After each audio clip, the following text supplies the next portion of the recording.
a de nouveau pris vie. Depuis mardi 25 août 2026, la cité impériale vibre au rythme de la Gani, grande célébration identitaire et culturelle du peuple Batonou et de ses communautés alliées.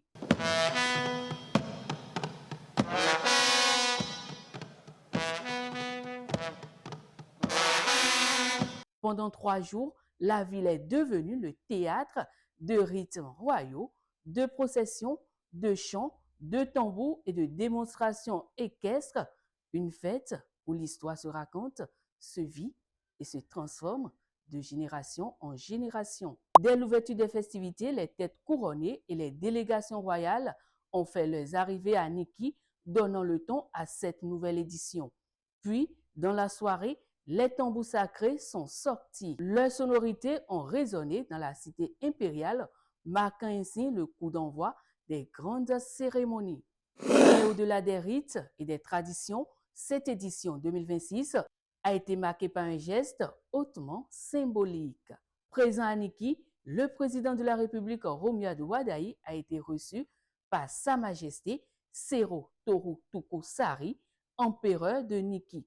À l'issue de leurs échanges, le chef de l'État a été levé au rang de prince de la cour impériale. Il porte désormais le nom traditionnel sous nom Toru Tuku Sari, qui signifie le souverain rassembleur. Et vous faire d'abord prince de la cour impériale de Niki avec un titre qui va vous accompagner durant toute votre vie. Une distinction qui vient donner une dimension particulière à cette participation présidentielle et qui illustre, dans le cadre de la Gani, les liens entre l'institution républicaine et l'autorité traditionnelle.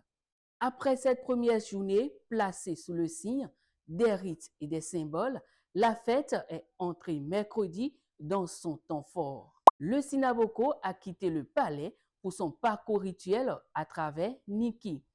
Pendant plusieurs heures, le cortège royal a traversé les différents espaces prévus pour le rituel sous les regards des populations et des visiteurs. Et comme chaque année, cette séquence a laissé place à l'un des moments les plus attendus de la Gani, la grande cavalcade.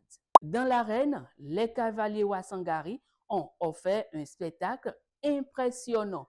Chevaux lancés au galop, démonstrations équestres et apparats traditionnels ont rythmé cette séquence qui reste l'une des images fortes de la Gani. Dans le prolongement de cette démonstration de force et de savoir-faire équestre, les dignitaires, princes, princesses et différentes délégations ont à leur tour défilé devant les tambours sacrés. Leurs rites royaux se sont ainsi poursuivis dans une atmosphère à la fois solennelle et festive. Et lorsque les cérémonies royales ont laissé place à la convivialité, la ville s'est tournée vers une autre facette de la célébration. La soirée a ainsi été consacrée à la fête populaire avec la nuit de la Gani et son grand concert offert aux populations et aux visiteurs, un moment de partage et de célébration autour de cet héritage culturel.